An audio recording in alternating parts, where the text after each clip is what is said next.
श्वास जिसके बगैर कोई भी सजीव प्राणी जीवित नहीं रह सकता।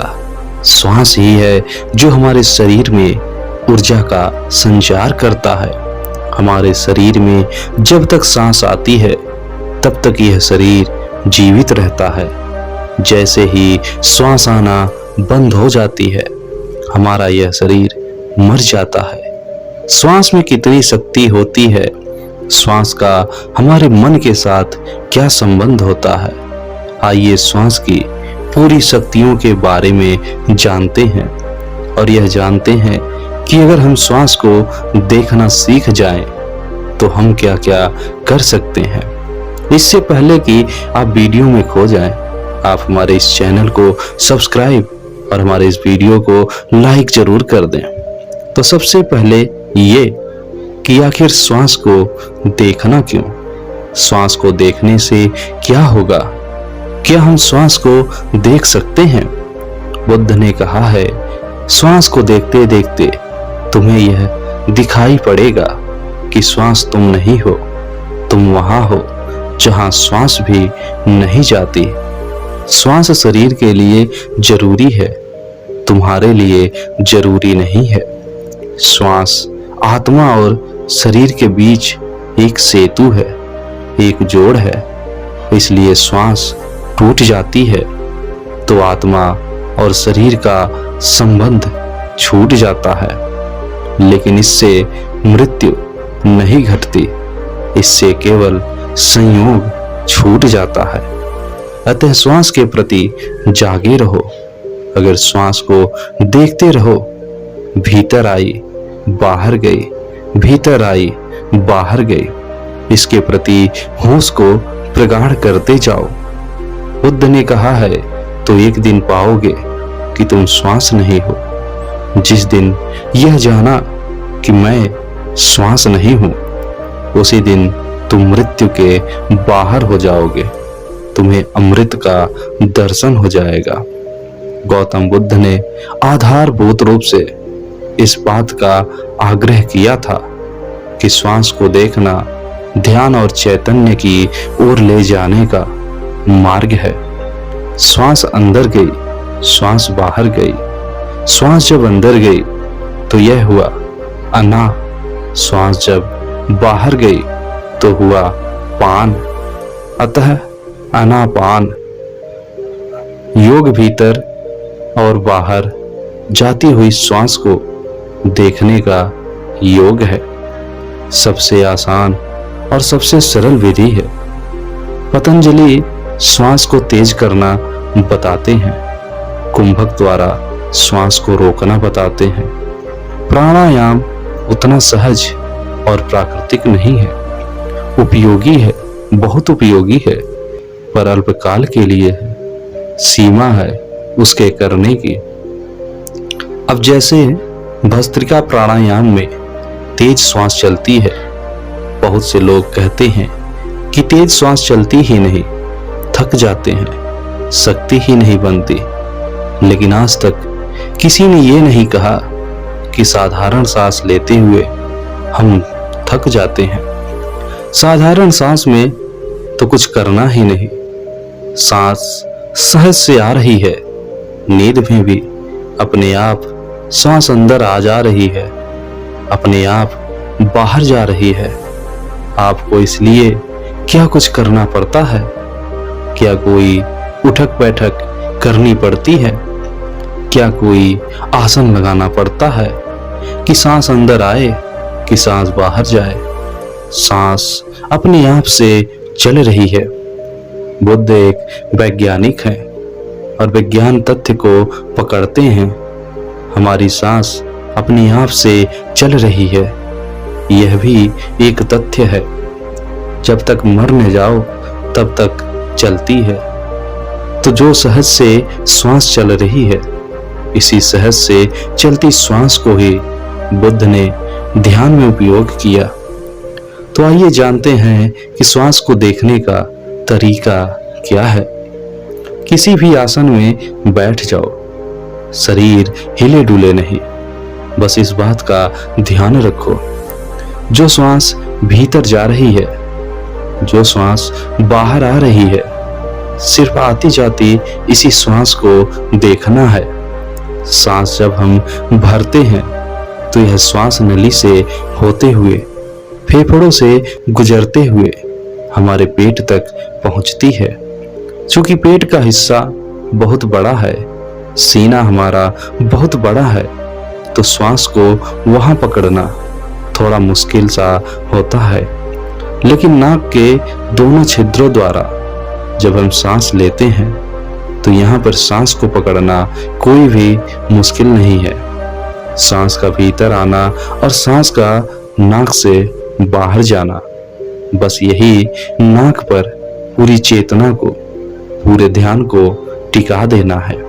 कुछ और नहीं करना, कोई मंत्र नहीं और कहीं ध्यान नहीं लगाना। ध्यान किस पर? सिर्फ सांस को देखने पर। सांस को होश कहाँ टिका रहे हैं? सांस पर। चेतना कहाँ है? सांस पर। एकदम सहज सांस भीतर गई या बाहर, बस इसको जानो। ज्यादा से ज्यादा चाहो तो आरंभ में अधिक से अधिक तुम यह कर सकते हो कि जब सांस भीतर जाए तो मानसिक रूप से कह सकते हो कि मैंने भीतर जाती हुई सांस को देखा है, और सांस बाहर आ जाए तो कहो कि मैंने सांस को बाहर जाते हुए देखा है, इसको जाना है। अगर लगे कि ठीक से सांस के आने का और जाने का देख पा रहे हैं तो फिर अगले कुछ श्वास के बारे में कुछ मत कहो। आनापानसति योग को करने के लिए अगर रीढ़ की हड्डी सीधे करके बैठे तो बहुत अच्छा रहेगा। आंख धीरे से बंद करें, जैसे रात को सोते समय आंखें बंद करते हैं, ऐसे ही धीरे से पलकों को बंद करें और अपना पूरा ध्यान अपनी सांस पर ले आएं। न श्वास को गहरा करना है, न श्वास को तेज करना है, न श्वास को छोटा करना है, न श्वास को बड़ा करना है, न श्वास को रोकना है। कुछ भी अप्राकृतिक नहीं करना है। जैसी श्वास भीतर आ जा रही है वैसी श्वास बाहर जा रही है। बस भीतर और बाहर आती जाती श्वास को देखना है। तो आइए जानते हैं अब दिल का दौरा और श्वास के संबंध के बारे में। जैसा अक्सर बताया जाता है कि दिल के दौरे के रोगी को अचानक से कोई रहस्यमय दिल का दौरा नहीं पड़ा है।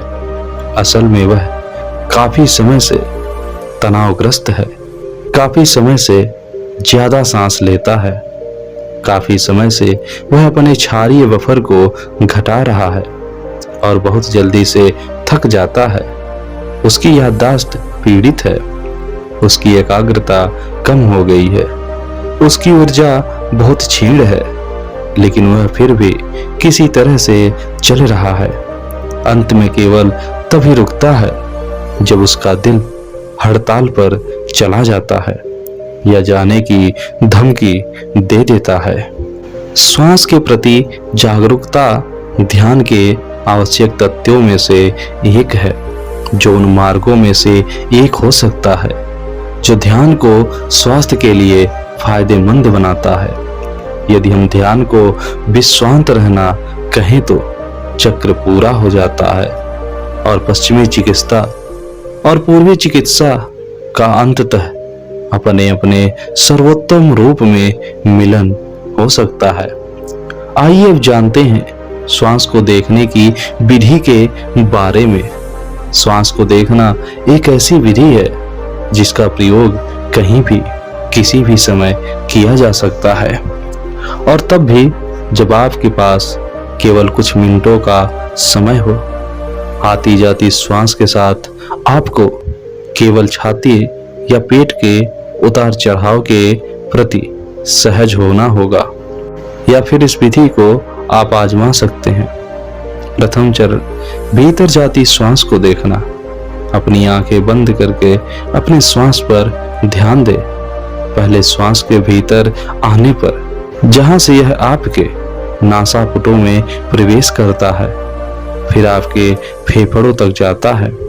अगला हमें बाहर जाती श्वास पर ध्यान देना होगा। अगला चरण श्वास में आने वाले अंतराल पर ध्यान देना होगा। श्वास के अंत में दूसरा अंतराल आता है, उस अंतराल को देखें। इन चरणों को 2 से 3 बार दोहराएं, श्वसन क्रिया के चक्र को देखते हुए। इसे किसी भी तरह बदलने का प्रयास किए बिना बस केवल नैसर्गिक लय के साथ इसे देखते रहें। अगला चरण श्वासों की गिनती करना। अब गिनना प्रारंभ करें। भीतर जाती श्वास को गिने 1, प्रवास को न गिने। भीतर जाती श्वास 2 और ऐसे ही गिनते जाएं 10 तक। फिर 10 से 1 तक गिने। कई बार आप श्वास को देखना भूल सकते हैं या 10 से अधिक गिन सकते हैं। फिर 1 से गिनना शुरू करें। इन 2 बातों का ध्यान रखना होगा। सजग रहना, विशेषतया श्वास की शुरुआत व अंत के बीच के अंतराल के प्रति। उस अंतराल का अनुभव है आपका अंतरतम केंद्र, आपका अंतस। और दूसरी बात, गिनते जाएं परंतु 10 से अधिक नहीं। फिर 1 पर लौट आए और केवल भीतर जाती श्वास को ही गिने। इनसे सजगता बढ़ने में सहायता मिलती है। आपको सजग रहना होगा, नहीं तो आप बाहर जाती श्वास को गिनने लगेंगे या फिर 10 से ऊपर निकल जाएंगे। तो आइए जानते हैं अब विचार और श्वास का संबंध क्या है।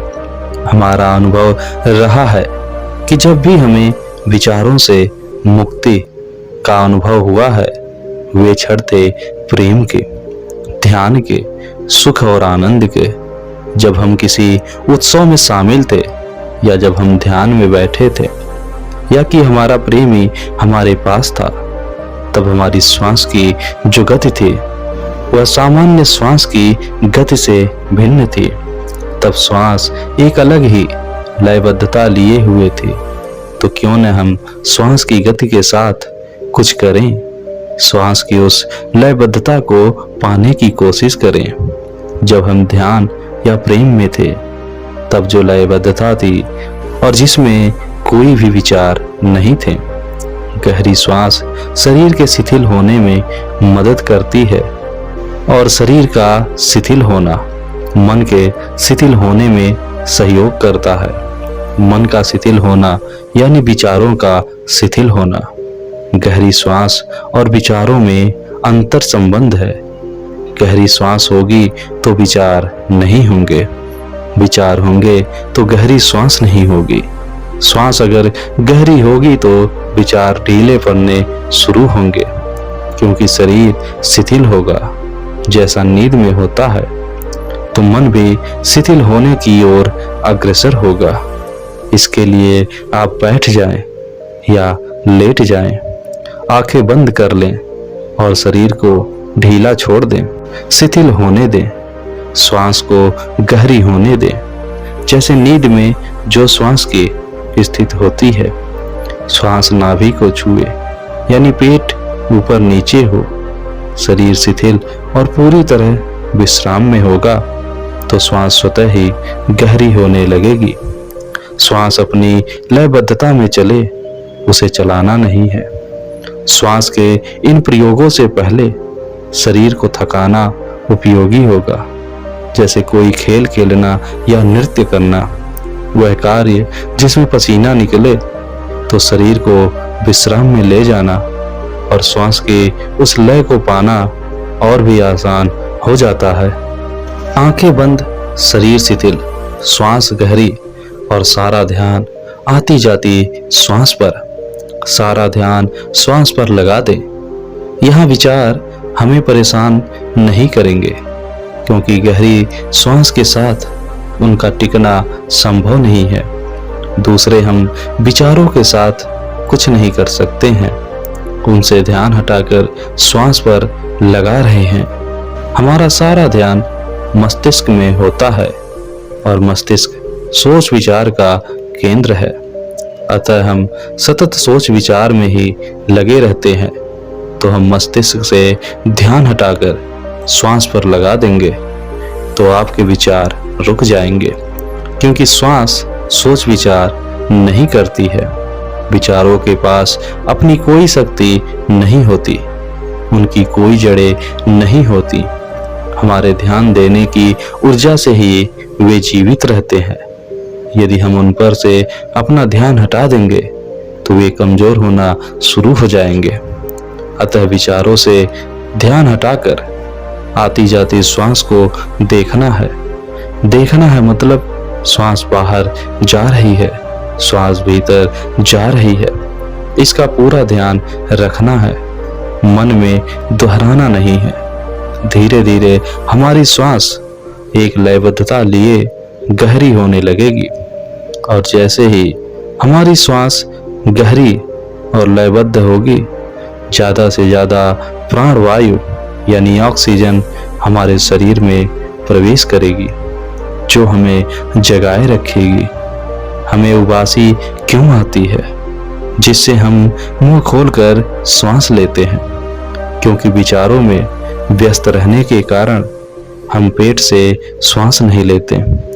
हमारी श्वास सिर्फ सीने तक ही जा पाती है, जिससे हमारे शरीर में ऑक्सीजन की कमी हो जाती है।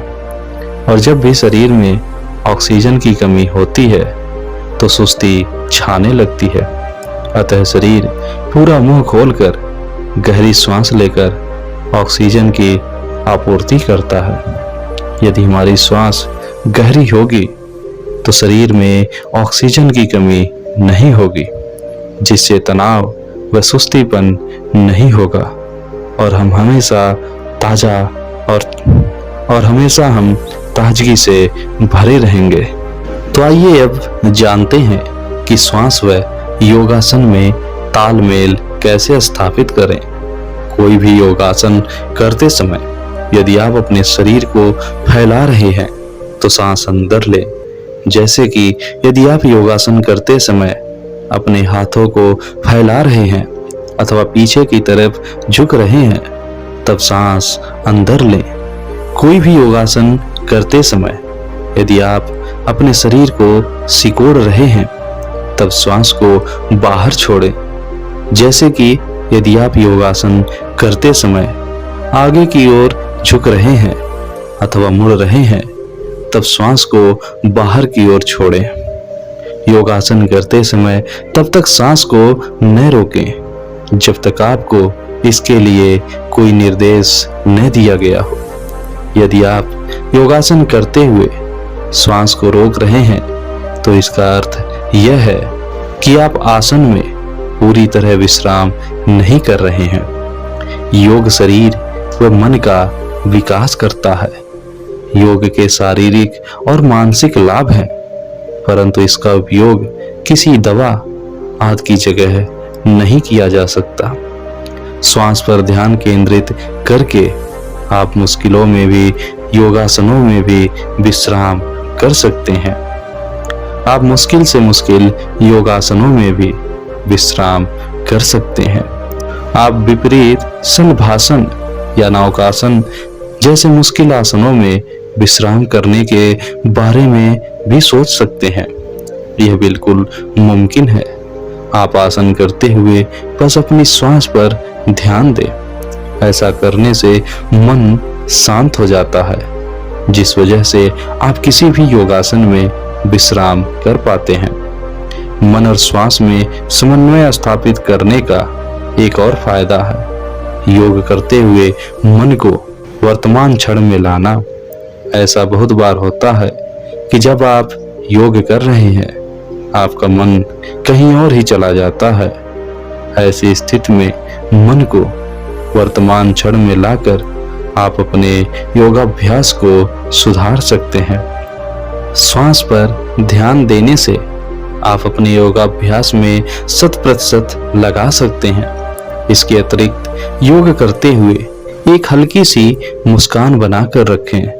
ऐसा करने से आप अपने योगाभ्यास के दौरान विश्राम कर पाएंगे और योग का आनंद भी ले पाएंगे।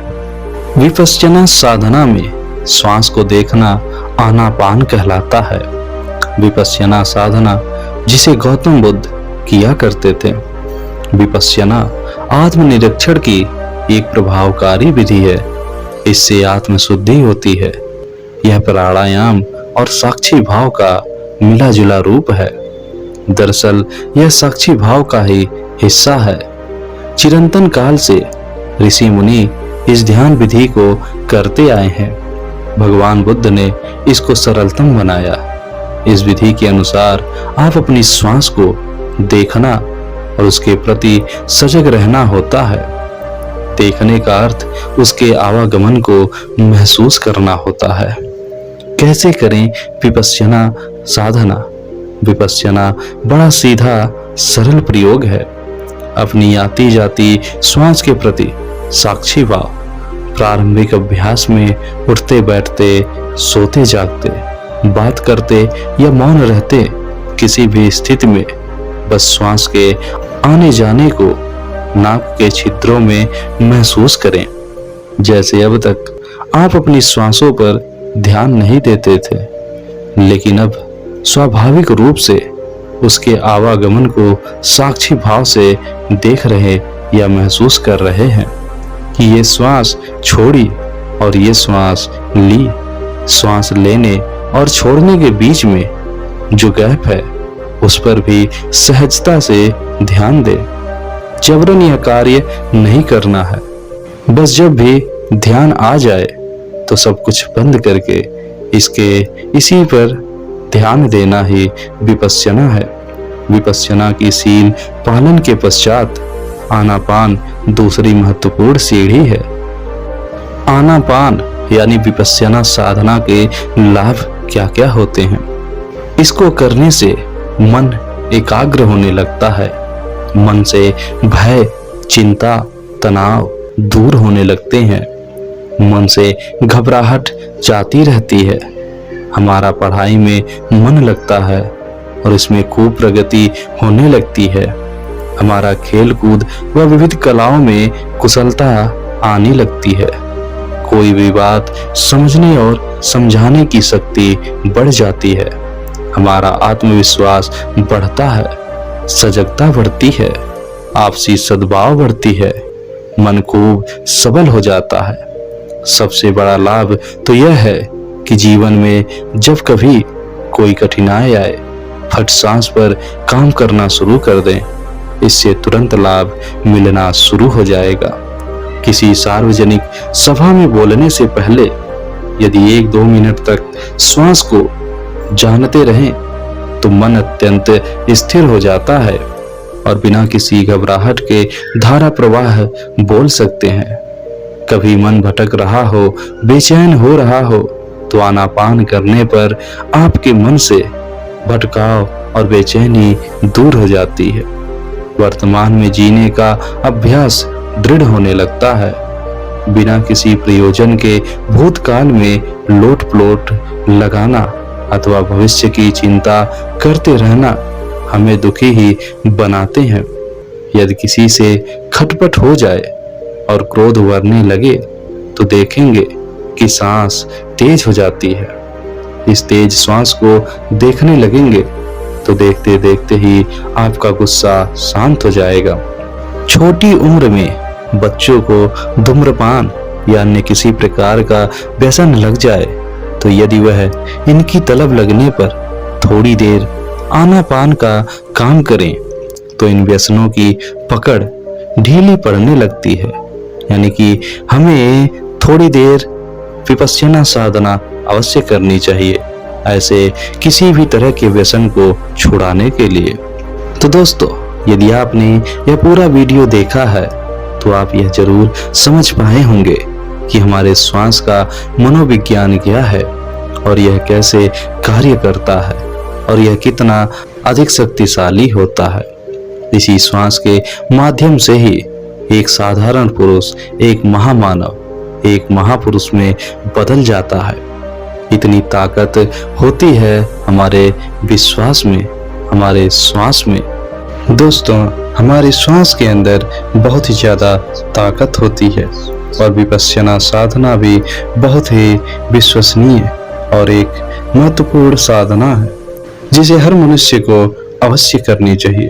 तो आप भी आज से ही और अभी से ही विपश्यना साधना को प्रारंभ करना शुरू कर दें।